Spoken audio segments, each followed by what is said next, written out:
ஜெய் சாயிரம். ஜெய் ஜெய் சாயிரம். என் அன்பு குழந்தா, நான் கேட்டது எதுவுமே எனக்கு நிறைவேறவில்லை, எதுவுமே சாயப்பா நிறைவேற்றவே இல்லை என்ற கோபத்தோடு தானே இருந்து கொண்டிருக்கிறாய்? கவலையே படாதே. உனக்கானதை உன்னிடம் சேர்ப்பதற்காக, நீ கேட்டதை உன்னிடம் கொடுப்பதற்காக, நீ என்னிடம் பிரார்த்தனையாக வைத்ததை உன்னிடம் சேர்ப்பிப்பதற்காகவே இப்பொழுது உன்னை தேடி உன்னப்பா வந்திருக்கிறேன். என்னை காக்க வைக்காதே. உனக்கு தேவையானதை அனைத்தையும் என் கைகளிலிருந்து வாரி வாரி கொடுப்பதற்காகவே இப்பொழுது உன்னை தேடி வந்திருக்கிறேன். இதை நம்பிக்கையோடு முழுவதுமாக கேள். இன்று இரவுக்குள் நீ கேட்டது, விருப்பப்பட்டது, ஆசையாக என்னிடம் பிரார்த்தனையாக வைத்தது எல்லாமே உனக்கு நிறைவேறும். எப்பொழுதும் சோர்வடைந்து விடாதே. உனக்கானதை உன்னிடம் கொண்டு வந்து நான் சர்வ நிச்சயமாக சேர்ப்பேன். சாயப்பாவின் வாக்கு எப்பொழுதுமே பொய்யானதே இல்லை. எப்படியேனும் இன்று இரவே இதை நான் உன்னிடம் கொண்டு வந்து சேர்ப்பேன். என்றுமே நீ சந்தோஷமாகவும் மகிழ்ச்சியாகவும் ஆனந்தமாகவும் இருக்க வேண்டும் என்பதுதான் உன் சாயப்பாவின் ஆசை. அதை நான் சர்வ நிச்சயமாக நிறைவேற்றியே தீருவேன். என் அன்பு குழந்தா, எல்லோரும் வாழ்க்கையில் பயணம் செய்து கொண்டே இருக்கிறார்கள் என்று நீயும் அவர்களை கண்மூடித்தனமாக பின்தொடராதே. உனக்கான பாதையை நீ வரவேற்று அதற்கான பாதையை தேர்ந்தெடுத்து அந்த பாதையில் சென்று கொண்டே இரு. போராடிக்கொண்டே இரு. வாழ்க்கை உன் வசமாகும். எத்தனை கைகள் உன்னை தள்ளிவிட்டாலும் உன் நம்பிக்கை என்ற ஒன்று உன்னை எப்பொழுதும் கைவிடாது, கைவிட்டும் விடாது. நம்பிக்கையோடு இரு. இருளான வாழ்க்கை என்று கவலை கொள்ளாதே. கனவுகள் வருவது இருளில்தானே வருகிறது. இப்படி மாற்றி சிந்தித்துப் பார். என் வாழ்க்கை இருளாக இருக்கிறதே என்று ஒருபோதும் நீ வருத்தப்படவே மாட்டாய். வாய்ப்புகள் உன்னை கடந்து சென்றாலும் தொடர்ந்து முயற்சியுடன் பின்தொடர்ந்து கொண்டே இருந்தால் திரும்பி பார்க்கும் நீ விரும்பப்படியே, நீ விரும்பியபடியே அந்த வாய்ப்புகள் உன்னை திரும்பி பார்க்கும். உன்னிடமே வந்து அந்த வாய்ப்புகள் சேரும். நீ சேர வேண்டிய இடத்தில் உன் இலக்கை முடிப்பு வைப்பதற்கான வாய்ப்புகள் உன்னை நோக்கி வரும் சர்வ நிச்சயமாக. எப்பொழுதுமே நம்பிக்கையை மட்டும் கைவிடாமல் இருந்தால் உன் வாழ்க்கையில் நீ எட்டாததையும் எட்டி பிடிக்கலாம். பலமுறை முயற்சித்தும் உனக்கு தோல்வி என்றால் உன் இலக்கு தவறு. சரியான இலக்கை தேர்ந்தெடுத்து அதில் முயற்சி செய்து கொண்டே இரு. உன் இலக்கு மிக சரியானது என்றால் அது நிச்சயமாக உனக்கு வெற்றியை மட்டுமே அள்ளித்தரும் என்பதில் எந்த ஒரு சந்தேகமுமே கிடையாது. ஒளியாக உன் நம்பிக்கை உன்னுடன் இருந்தால் தோல்வி என்ற இருள் முற்றிலுமாக உன்னை விட்டு அகன்றே விடும். ஒன்றை நன்றாக புரிந்து கொள் என் பிள்ளையே. எல்லோரிடமும் உதைப்படும் கால்பந்தாய் இருந்து விடாதே. சுவரில் எறிந்தால் திரும்பி வந்து முகத்தில் அடிக்கும் கைபந்தாய் எப்பொழுதும் இருக்க பழகு. இல்லையென்றால் அனைவரும் உன்னை சுற்றி இருப்பவர்கள் அனைவரும் உன்னை கால்பந்தாய் எரிந்து கொண்டே இருப்பார்கள். உனக்கு நீயே ஆறுதல் கூறும் மனதைரியம் இருந்தால் அனைத்தையும் மிக சுலபமாக கடந்தே போய்விடலாம். ஒரு நாள் விடிவு காலம் வரும் என்ற நம்பிக்கையில்தான் அனைவரின் வாழ்க்கையும் நகர்ந்து கொண்டிருக்கிறது. நீயும் அந்த நம்பிக்கையை கைவிட்டு விடாதே. உனக்கான விடிவு காலம் நிச்சயமாக இன்று வரவில்லை என்றால் நாளை வரும். நாளை வரவில்லை என்றால் சர்வ நிச்சயமாக என்றாவது ஒரு நாள் உன்னை வந்து அடைந்தே தீரும். தோல்வி உன்னை எப்பொழுதாவது துரத்தினால் நீ வெற்றியை நோக்கு ஓடு. வெற்றியை நோக்கி ஓடிக்கொண்டே இரு. அந்த தோல்வியே உன்னை பார்த்து பயந்து வந்த வழி தெரியாமல் மீண்டும் வந்த வழி தெரியாமலேயே மறைந்துவிடும். வெற்றியை நோக்கி ஓடிக்கொண்டே இரு. போராடிக்கொண்டே இரு. தன்னம்பிக்கை இருக்கும் அளவிற்கு உன்னுடைய முயற்சியும் இருந்தால்தான் வெற்றி உன்னிடம் சாத்தியமாகும். எப்பொழுதுமே தன்னம்பிக்கையோடு இரு, நம்பிக்கையோடு இரு, விடாமுயற்சியோடு இரு. நீ எடுத்து வைக்கும் ஒவ்வொரு அடியும் உனக்கான வெற்றி அடிகளாகவே இருக்கும். தொடர்ந்து முயற்சி செய்து கொண்டே இரு. தோல்வி கூட ஒரு நாள் இவன் பயப்படவே மாட்டான் போலும் என்று நினைத்து உன்னிடமிருந்து அது தோற்றுவிடும். தோல்வியே உன்னிடம் தோற்று போகும். எனவே தொடர்ந்து முயன்று கொண்டே இரு, போராடிக்கொண்டே இரு. நீ நினைத்தது அனைத்தையும் சுலபமாக எட்டி பிடிக்கலாம். துன்பம் உன்னை சூழ்ந்த போதும் மேகம் கலைந்த வானமாய் தெளிவாக இருந்தால் துன்பமே உன்னை பார்த்து பயந்து மீண்டும் வந்த வழி தெரியாமல் போய்விடும். என் அன்பு குழந்தா, வானவில் எப்பொழுது வானில் தோன்றுகிறதோ அந்த நிமிடம் வானம் மிக அழகாக இருக்கிறது. நில அழகாகவே காட்சியும் தருகிறது. அதே போலத்தான் நம்பிக்கை உன் மனதில் எப்பொழுது தோன்றுகிறதோ அந்த நிமிடத்திலிருந்து உன் வாழ்க்கையே அழகாக ஆகிவிடுகிறது. நம்பிக்கையை எப்பொழுதும் உன் மனதிலிருந்து தூக்கி எறியாமல் எப்பொழுதும் நம்பிக்கையோடு இரு. உன் வாழ்வே அழகாக மாறிவிடும். தனியாக பறக்க இறக்கைகள் முளைத்தால் மட்டும் போதவே போதாது என்பதை தெளிவாக புரிந்து கொள். இறக்கைகளோடு மனதில் தன்னம்பிக்கையும் தைரியமும் முளைக்க வேண்டும். அப்பொழுதுதான் உன்னால் பறக்கவே முடியும். அந்த தன்னம்பிக்கையும் தைரியத்தையும் உன் மனதில் வளர்த்து கொண்டே இரு. நீயும் மிக உயரமான உன் லட்சியத்தை அடைந்தே தீருவாய்.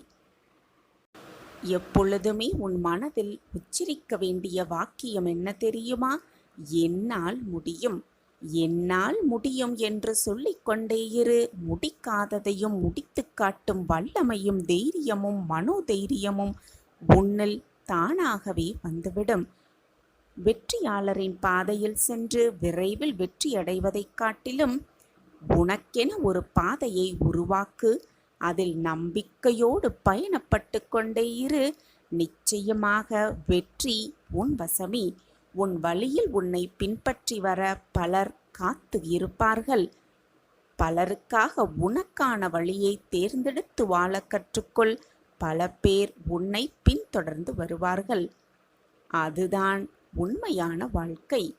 நேரத்தை எப்பொழுதும் வீணடித்து விடாதே. உன்னால் முடியும், என்னால் முடியும் என்று ஓடிக்கொண்டே இரு. அனைத்துமே உன் வசம் ஆகும். உன்னை நீயே செதுக்கிக் கொள்ள உதவும் ஒளி இலக்கு தன்னம்பிக்கை, விடாமுயற்சிதான். உன்னை செதுக்கிக்கொள். தன்னம்பிக்கையோடு இரு, விடாமுயற்சியோடு இரு. உன் இலக்கை நீ அடைய வேண்டிய அத்தனை வழிகளையும் நான் உனக்கு சர்வ நிச்சயமாக காட்டுவேன். மனதிற்கு பிடித்தமான ஆலோசனைகளையும் நான் எப்பொழுதும் உனக்கு அறிவுறுத்தி கொண்டுதான் இருக்கிறேன். ஆனால் நீதான் அதை உணர மறுக்கிறாய். எப்பொழுதிலிருந்து சாயிநாதரே என்று நீ என்னை அழைத்துவிட்டு பக்தியோடும் நம்பிக்கையோடும் ஆத்மார்த்தமான உணர்வோடும் என்னை வணங்க ஆரம்பித்தாயோ, என்னை பிரார்த்தனை செய்ய ஆரம்பித்தாயோ, அப்போதிலிருந்து உன்னுடைய கனவிலும் நினைவிலும் உன்னுடைய நித்திரையிலும் நிஜத்திலும் நான் எப்பொழுதும் இருந்து கொண்டுதான் இருக்கிறேன். உன்னை பார்த்து கொண்டுதான் இருக்கிறேன். உன்னுடைய நிலைமையும் உன்னுடைய வாழ்க்கையும் தற்போது உள்ள சூழ்நிலையில் மிக மோசமாக இருப்பதைப் போல உணர்கிறாயா? எந்த ஒரு இக்கட்டான சூழ்நிலையில் நீ இருந்தாலும், என்ன ஒரு கஷ்டமான சூழ்நிலையில் நீ சுழன்று கொண்டிருந்தாலும் எப்பொழுதும் நம்பிக்கையை மட்டும் இழந்து விடாதே என் பிள்ளையே. அப்பொழுதுதான், அந்த நேரத்தில்தான் நீ மிக நம்பிக்கையோடும் மிக பொறுமையோடும் மிக தைரியத்தோடும் இருக்க வேண்டும். உன்னை சுற்றி நடக்கும் அத்தனை விஷயங்களையும் கவனிப்போடும் நம்பிக்கையோடும் தைரியத்தோடும் என்ன நடக்கிறது, நம் வாழ்வை சுற்றி ஏது நடக்கிறது என்பதை கவனமாக கவனித்து கொண்டே இரு. ஏனென்றால் உன் கஷ்டத்தோடு கஷ்டமாக உன்னுடைய பிரச்சனைக்கு நடுவே ஏதாவது ஒரு ரூபத்தில் என் பிள்ளைகள் கஷ்டப்படுவதை பார்க்க சகிக்காமல் நான் ஏதாவது ஒரு ரூபத்தில் வந்து உனக்கு உதவி புரிவேன் என்பது உனக்கு தெரியும் தானே. எனவே சோதனைகள் வந்துவிட்டது, பிரச்சனைகள் என்னை சூழ்ந்து கொண்டிருக்கிறது என்று அப்படியே உட்கார்ந்து விடாமல், கண்களை மூடி உட்கார்ந்து விடாமல் அதை கவனமாக நோக்கு.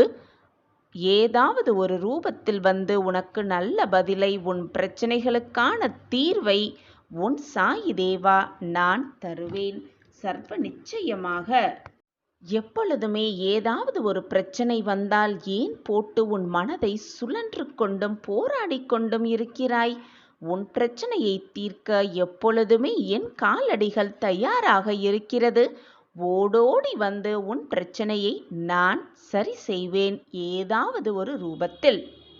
பல முறை உன் பிரச்சனைக்கான தீர்வையும் உன் பிரச்சனைக்கான ஆலோசனையும் நான் உனக்கு வழங்க கொண்டு வந்து கொண்டுதான் இருக்கிறேன். ஆனால் நீதான் அதை ஏற்க மறுக்கிறாய். கஷ்டத்தோடும் வேதனையோடும் மனதை போட்டு நீயே வருத்தி கொண்டு நான் உன்னை நெருங்குவதை கூட உன்னால் கவனிக்க முடியாமல் போராட்ட சிக்கலில் மாட்டி இருப்பதாக நினைத்து கொண்டு நீயே தவறாக சிந்தனையை ஓட்டிக்கொண்டு உன் வாழ்க்கையில் பிரச்சனைக்கு மேல் பிரச்சனையை நீயே உருவாக்கி கொண்டிருக்கிறாய். அதனால் உன்னை தேடி உன் வீட்டிற்கே இதோ வந்திருக்கிறேன் உன் சாயிபாபா. நீ நம்பவே முடியாத பல ஆச்சரியங்களை நான் உனக்கு நிகழ்த்தப் போகிறேன். நானே உன் இல்லத்திற்கு வந்து உனக்கு தேவையான அத்தனையும் மற்றவர்களின் துணையில்லாமல் நான் உனக்கு கொடுக்கப் போகிறேன். நான் இருக்கிறேன், எதற்குமே பயப்படாதே. சாயப்பா இருக்க உனக்கு ஏன் மனக்கவலை? சாயிராம் சாயிராம். எந்த பிரச்சனையா இருந்தாலும் நம்மளுடைய குறையையும் கஷ்டத்தையும் தீர்க்க இறைவனே நேரில் வருவார் அப்படிங்கிற விளக்குவதற்கான ஒரு சின்ன கதை பார்க்கலாம். ஒரு ஊரில் ஒரு கணவனும் மனைவியும் தன்னுடைய 4 குழந்தைகளோட சந்தோஷமாக வாழ்ந்து வந்தாங்க. அப்படி வாழ்ந்துக்கிட்டு இருக்கும்போது அந்த கணவருக்கு ஒரு யோசனை தோன்றியது. மக்களுக்கு ஏதாவது ஒரு குறை வந்துருச்சுன்னா, பிரச்சனை வந்துருச்சுன்னா அதை தீர்க்க கடவுள் ஏன் நேரில் வர வேண்டும்? அவருடைய தூதுவர்களை அனுப்பி வைப்பால் போதுமானதாகத்தானே இருக்கும் அப்படிங்கிற கேள்வி அவனுக்கு விசித்திரமாக வந்தது. இந்த கேள்விக்கு பதிலை யாருக்கிட்ட போய் விசாரிச்சா நமக்கு பதில் கிடைக்கும் அப்படின்னு யோசனை செஞ்சு அந்த ஊரில் ஒரு குரு இருந்தார். அந்த குரு கிட்ட போய் கேட்கலாம் அப்படின்னு போய் அந்த குரு கிட்ட போய் கடவுள் ஏன் மக்களை காக்க நேரில் வர வேண்டும்? அவர் தனது தூதுவர்களை அனுப்பி வைத்தால் போதுமானது தானே அப்படின்னு அந்த கேள்வியை அந்த மனிதர் குருவிடம் கேட்டாராம். இந்த கேள்வியை கேட்ட அந்த குரு, நான் உனக்கு பதில் சொல்கிறேன், ஆனால் அதுக்கு கொஞ்சம் நேரமாகும், கொஞ்சம் காலமாகும் அப்படின்னு சொல்லி அவரை அனுப்பி வச்சுட்டாராம். அந்த மனிதரும் அந்த குருவின் பதிலுக்காக காத்து கொண்டிருந்தார். அப்படி இருந்துக்கிட்டே இருக்கும்போது ஒரு சமயம் அந்த ஊரில் அடுத்த ஊருக்கு போகணுன்னா ஆற்றை கடந்து போகணும் அப்படிங்கிற ஒரு படகு சவாரி தான் இருக்கும். அந்த மாதிரி அந்த கணவனும் மனைவியும் தன்னுடைய 4 குழந்தைகளையும் அழைத்து கொண்டு பக்கத்து ஊருக்கு போகலாம் அப்படின்னு முடிவெடுத்து அந்த படகுல ஏறிட்டு இருந்தாங்க. அப்போது அந்த படகுல அந்த கணவன் மனைவி 4 குழந்தைகள் அவர்கள் மட்டும் அல்லாமல் அந்த குருவும் அந்த படகில் ஏறிக்கொண்டார். அவரோடு அந்த ஊரில் உள்ள 4-5 பேரும் அந்த படகுல ஏறி பக்கத்து ஊருக்கு போகிறதுக்காக படகு சவாரி செய்தாங்க.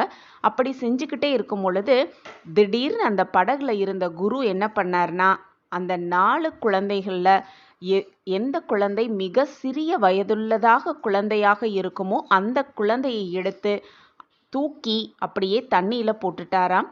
இதை பார்த்த அந்த படகுல இருந்த எல்லாருக்குமே ரொம்பவே அதிர்ச்சி. உடனே அந்த குழந்தையின் தகப்பன் என்ன பண்ணானா, உடனே தண்ணியில் குதிச்சு அந்த குழந்தையை காப்பாற்றி மீண்டும் படகில் ஏற்றி கொண்டு வந்தானாம். ஏற்றி கொண்டு வந்தோன கோபமாக, குருவே ஏன் என்னுடைய குழந்தையை தண்ணியில் தூக்கி போட்டீங்க அப்படின்னு கேட்டாராம். அதற்கு குரு சொன்ன பதிலை கேட்டோன அவனுக்கு கேள்விக்கான பதில் அவருக்கு கிடைத்து விட்டதாம். அப்படி அந்த குரு என்ன சொன்னார்னா, இந்த படகுல இத்தனை பேர் இருக்கோம், உன்னுடைய மனைவி இருக்காங்க, இந்த ஊர் மக்கள் இருக்காங்க, ஏன் உன்னுடைய குருவா நினைக்கிற நானும் இருக்கேன். ஆனால் உன்னுடைய குழந்தை தண்ணியில் விழுந்தோன நீயே உடனே குதிச்சு அந்த குழந்தையை காப்பாற்ற வேண்டிய காரணம் என்ன அப்படின்னு கேட்டாராம். அதை கேட்ட அந்த மனிதர், இது என்ன கேள்வி? என்னுடைய குழந்தையை காப்பாற்ற நான் மற்றவர்களை எதிர்பார்த்து கொண்டிருந்தா என்னுடைய குழந்தை தண்ணீரில் மூழ்கிவிடாதா? நான் பெற்ற குழந்தையை காப்பாற்ற மற்றவர்களை நான் எதிர்பார்த்து காத்து கொண்டிருக்கணுமா? நான் அப்படி எப்படி செய்ய முடியும் அப்படின்னு கோவமா கேட்டாராம் அந்த மனிதர். உடனே அந்த குரு சிரித்து கொண்டே சொன்னாராம், நீ என்னிடம் முன்பு ஒரு கேள்வி கேட்டாய் அல்லவா? அந்த கேள்விக்கான பதில் நீயே சொல்லிவிட்டாய். இதுதான் அந்த கேள்விக்கான பதில் அப்படின்னு சொன்னாராம். உலகத்தில் மனிதர்கள் எல்லோருமே கடவுளுக்கு குழந்தை போல்தான். அவர் படும் துயரத்தை கண்ட கடவுள் நேரில் வருவது இயல்புதான் அன்றி தமது தூதுவர்களை அனுப்ப அவர் எப்பொழுதுமே யோசிக்கவே மாட்டார். உடனே வந்து தன்னுடைய பிள்ளையின் துயரை துடைப்பார். இதுதான் கடவுளின் பெருமையும் அருமையான குணமும் அப்படின்னு அந்த குரு பதிலுரைத்தாராம். இதனை கேட்ட அந்த மனிதருக்கு அவரது கேள்விக்கான விடையில் இருந்த ஆழ்ந்த கருத்தையும் புரிந்து கொண்டு சந்தோஷமாக குருவுக்கு நன்றி சொன்னாராம். நாமளும் இறைவன் மேல் முழுமையாக நம்பிக்கை வைத்து நமக்கு வரும் பிரச்சனையிலிருந்து மீட்டெடுக்க இறைவனை முழு மனதோடு பிரார்த்தனை செய்தால் இறைவனே நேரில் வந்து நம் குறைகளை தீர்த்து வைப்பார், நம் கண்ணீருக்கு பதிலுரைப்பார், நம் கஷ்டங்களை போக்கி நம்மை நல்ல வழியில் வாழ வைப்பார். அதற்குள் உன் மனதில்தான் ஏன் இத்தனை போராட்டம்? இந்த உலகில் அசையும் அசையா அனைத்து ஜீவராசிகளையும் நானே அரவணைத்து கொண்டிருக்கிறேன். இந்த பிரபஞ்சம் என்னும் தோற்றத்தை கட்டுப்படுத்துபவனும் நானே. படைப்பவனாகவும் காப்பவனாகவும் அழிப்பவனாகவும் நானே சர்வாதியாக இங்கு ஷீரடியில் இருந்து கொண்டிருக்கிறேன். நான் ஒரு முறை கிடைக்கும் நடக்கும் என்று வாக்கு அளித்தால் அது சர்வ நிச்சயமாக நடந்தே தீரும். என் வாக்கு எப்பொழுதுமே பொய்யாகாது. என்னை நம்பியவர்களை நான் எந்த விதத்திலும் விட்டு கொடுக்கவும் மாட்டேன். அவர்களை விட்டு செல்லவும் மாட்டேன். சாயிநாதரை விட்டு விலகி போகும்படி நான் அறிவுறுத்தவும் மாட்டேன். உன்னை என் பக்கம் இழுத்தது நானே. நீயாக என்னை தேடி வரவில்லை. நான் இழுத்ததால்தான் பறவையின் காலில் கயிறை கட்டி இழுப்பதைப் போல நான் உன்னை என் பக்கம் இழுத்ததால்தான் நீ இப்பொழுது என்னை தேடி வந்திருக்கிறாய். உன்னை என் பாதையில் இழுத்தது நானே. பிறகு ஏன் இந்த அழுகையும் கலக்கமும் உனக்குள்? என் பாதையில் நீ பயணிக்க வேண்டும் என்ற தருவாயிலே உனக்கான அத்தனை சோதனைகளையும் நான் செய்து கொண்டிருக்கிறேன். உன்னை காயப்படுத்துவதற்காகவோ உன்னை வேதனைப்படுத்துவதற்காகவோ உன்னை கண்ணீர் சிந்த வைப்பதற்காகவோ அல்ல உன்னுடைய சோதனைகள். அதில் ஒவ்வொரு கணமும் உன் நம்பிக்கை, பொறுமை, நிதானம், அன்பு, பக்தி என அனைத்தையும் நான் சோதித்து கொண்டிருக்கிறேன். அது உனக்கு கஷ்டத்தையும் வேதனையும் தருவதற்கு அல்ல, வாழ்க்கையின் பக்குவத்தையும் ஆன்மீகத்தின் மகத்துவத்தையும் நீ அறிய வேண்டும் என்பதற்காகத்தான் உனக்கு வரும் கஷ்டங்கள். நீ பயணிக்கும் வழியில் உன் துணை, என் துணை நிச்சயமாக உனக்கு இருக்கும். ஆனால் உன் வழியில் சில முட்களும் இருக்கத்தான் செய்யும். கவனமாக நடப்பது உன்னுடைய பொறுப்பு. அப்படி கவனமாக நடக்கும் பொழுதும் அந்த முட்கள் உன் கால்களை குத்தினால் சற்றும் கவலைப்படாமல் வலி இருக்கத்தான் செய்யும் என்ற தீர்க்கமான சிந்தனையோடு உன் வழியை ஒவ்வொரு அடியையும் நம்பிக்கையோடு எடுத்து வைத்து கொண்டே இரு. உனக்கானது நிச்சயமாக உன்னை வந்து சேரும். நீ உன்னுடைய ஆசை, உன் கனவு, உன் லட்சியம், உன் விருப்பம் என்று வாழ்ந்தால் சுயநலமாய் நீ மட்டும்தான் உன் வாழ்வில் தனியாக வாழ்ந்து கொண்டிருப்பாய். இந்த உலகத்தில் நிறைய பேர் இப்படிதான் வாழ்ந்து கொண்டிருக்கிறார்கள். ஆனால் அவர்கள் வாழ்வு மகிழ்ச்சியாக இருக்கிறதா, சந்தோஷமாக இருக்கிறதா, நிம்மதியாக இருக்கிறதா என்று அவர்களிடம் கேட்டால்தான் அந்த வாழ்வின் வழி நமக்கு புரியும். நீ என்னுடைய பொக்கிஷமான குழந்தை அல்லவா? இதிலிருந்து நீ சற்று மாறுபட்டுதான் இருக்க வேண்டும். என் அன்பு பிள்ளையே, உன் வாழ்வில் நல்ல மாற்றங்கள் வரும், வந்தே தீரும்.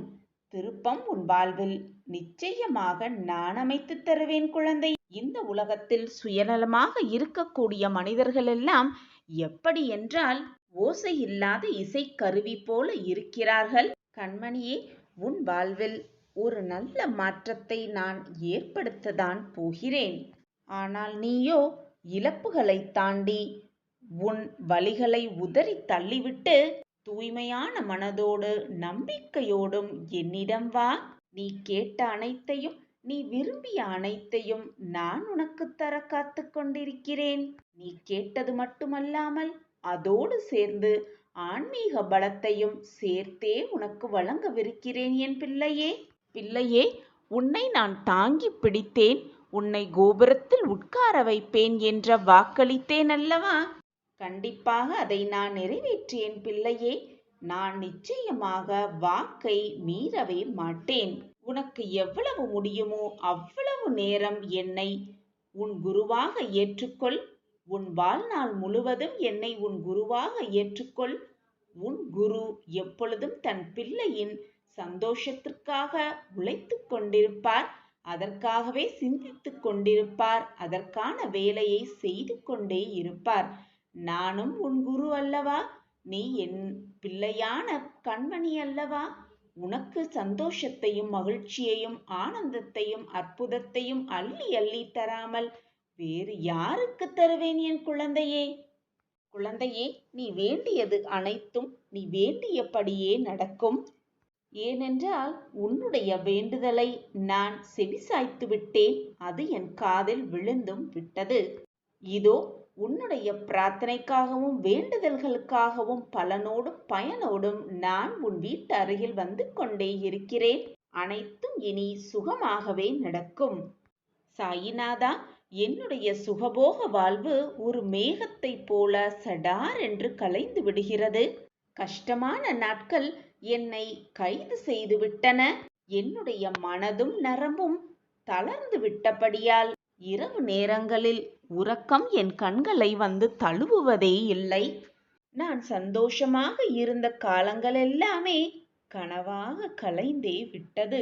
நன்மைக்காக காத்திருந்து காத்திருந்து என்னிடம் தீமைதான் அதிகமாக வந்து சேர்ந்தது.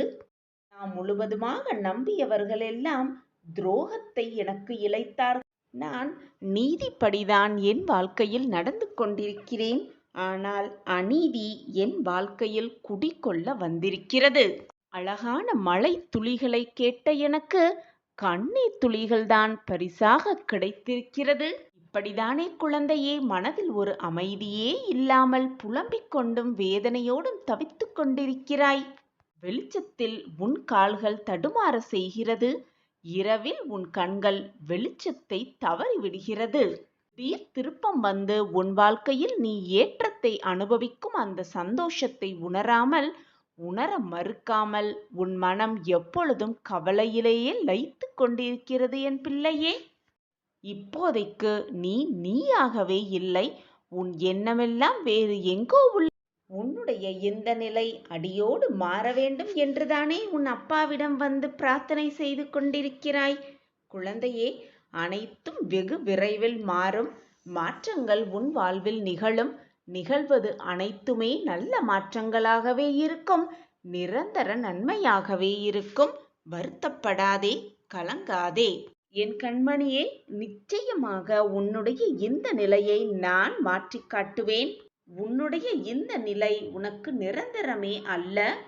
ஆனால் நீ சற்று அவசரப்படுகிறாய். கேட்டவுடன் அனைத்தும் கிடைத்துவிட வேண்டும். நினைத்தது எல்லாம் உடனே நடந்து விட வேண்டும். வாய்விட்டு கதறியதெல்லாம் உடனே முடிந்து விட வேண்டும் என்று நீ நினைப்பது மிகவும் தவறான ஒன்று குழந்தையே. என் மீது மட்டுமல்ல, உன் மீதும் ஒரு நம்பிக்கை இருக்க வேண்டும். இந்த வாழ்க்கையின் மீதும் உனக்கு நம்பிக்கை இருக்க வேண்டும் என் கண்மணியே. அப்பொழுதுதான் நீ தைரியமாக பிரகாசமான வாழ்க்கையை வாழ்வாய். இது உன் சாயப்பாவின் சத்திய வாக்கேதான். இது மட்டுமல்லாமல் எதிர்காலத்தின் மீதும் முழு நம்பிக்கை இருக்க வேண்டும். இப்பொழுது அனைத்துமே சாதகமாக இல்லையே என்று நீ வருத்தினாலும் கூடிய விரைவில் உனக்கு சாதகமாக எல்லாமே மாறும் என் பிள்ளையே. நிச்சயமாக மாறும். மாறித்தான் தீரும். எனவே என் குழந்தையே, எது வந்தாலும் கவலைப்படாதே. இதுதான் உலக நியதி என்று எடுத்துக்கொண்டு அதை சரிசமமாக வைத்துவிட்டு நம்பிக்கையோடு சென்று வா. உனக்குத் துணையாக உன் அப்பா எப்பொழுதும் இருக்கிறேன் குழந்தையே. என்னை மீறி எதுவும் தவறாக நிகழாது. நான் இருக்கிறேன். எதற்குமே அஞ்சாதே. குழந்தையே, உன் வாழ்விலும் ஒரு சந்தோஷமான தருணம் வரும்.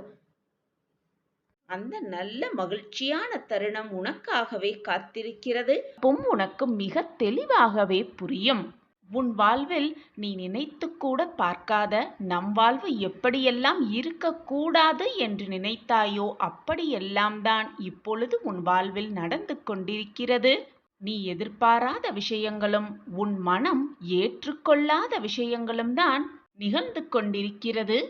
சாயப்பாவின் ஒவ்வொரு நகர்வும் புரியாத புதிராகத்தான் இருக்கும். நான் என்னுடைய சாய் பிள்ளைகளுக்கு என்னென்ன செய்ய போகிறேன், யாராருக்கு என்னென்ன கொடுக்கப் போகிறேன் என்பதும் மிகவும் இரகசியமானதாகவே இருக்கும். கொடுக்க வேண்டிய நேரத்தில், கொடுக்க வேண்டிய தருணத்தில், யார் யாருக்கு எப்பெல்லாம் நல்லது நிகழ்த்த வேண்டுமோ அந்த நேரத்தில் நான் அதை சரியாக நிகழ்த்தி வைப்பேன். அந்த சூட்சமம் உன் சாயப்பாவிற்கு மட்டுமே புரியும். எந்த ஒரு நிகழ்வு நடந்தாலும் அதற்கு நேர்மறையான தீர்வுகளும் இருக்கவே செய்யும். நடக்கும் நிகழ்வுகளை அப்படியே ஏற்றுக்கொள்பவர்கள் ஒரு சிலர், அதே நிகழ்வுகளை சந்தோஷமாக ஏற்றுக்கொள்பவர் வேறு சிலர், அதே சூழ்நிலையை எனக்கு மட்டும் ஏன் இப்படி வந்து கொண்டே இருக்கிறது என்று சலிப்போடு ஏற்றுக்கொள்பவர் வேறு சிலர்.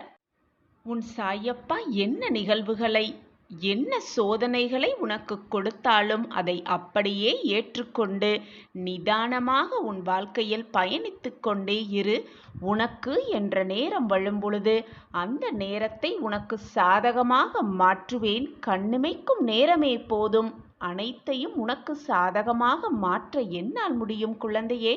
அனைத்தையும் மாற்ற என்னால் முடியும் பொழுது உனக்கு கொடுக்க வேண்டியதை கொடுக்காமல் நான் எப்படி இருப்பேன் என்று நினைக்கிறாய்? சாயிநாதர் என்ன செய்தாலும் என்ன கொடுத்தாலும் அது நன்மைக்காகத்தான் இருக்கும் என்ற மனப்பக்குவத்தோடு யார் ஒருவர் முழுமையாக அப்பா கொடுக்கும் அனைத்தையும் சந்தோஷமாக சலிப்பில்லாமல் ஏற்றுக்கொள்கிறார்களோ அவர்களுக்கு என்றுமே ஜெயம்தான் வாழ்வில். குழந்தையே, உனக்கு ஒரு வாய்ப்பு வழங்குகிறேன். உன் வாழ்வில் எந்த ஒரு நிகழ்வு நடந்தாலும் என் சாயப்பா நல்லதற்காகவே இதை செய்கிறார், என் வாழ்வை மீட்டெடுக்கவே என் அப்பா செய்கிறார் என்று நல்ல எண்ணங்களை மட்டுமே நினைவில் வைத்துக்கொள். மறந்தும் கூட நேர்மறை சிந்தனையை உன் மனதில் நுழைய விடாமல் பார்த்துக்கொள். இப்படி இருந்து பார். இந்த பரீட்சையில் நீ வென்று விட்டாயானால் நீ நினைத்தது எல்லாமே நடக்கும். 100%.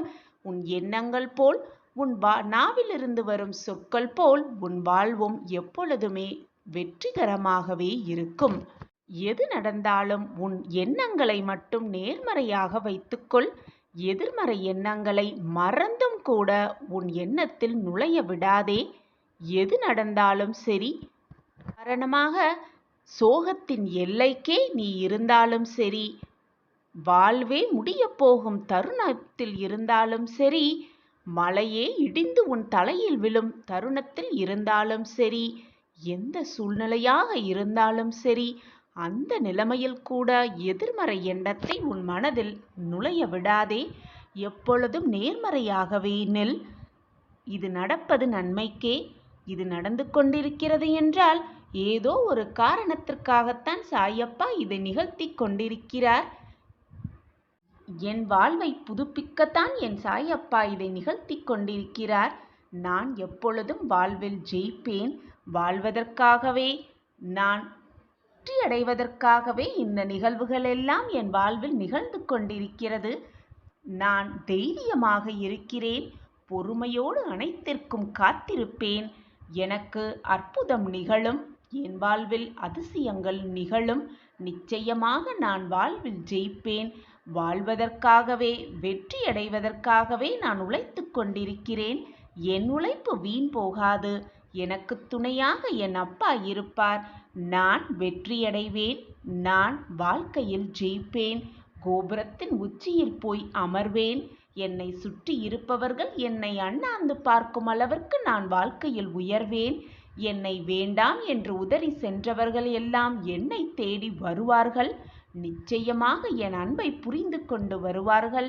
நான் மங்களகரமான வாழ்வு வாழப் போகிறேன். நான் சந்தோஷமாக இருக்கப் போகிறேன் என்று நல்ல எண்ணங்கள், வெற்றியடைவதற்கான எண்ணங்கள், மகிழ்ச்சி தரக்கூடியதான எண்ணங்களை உன் மனதில் சொல்லிக்கொண்டே இரு.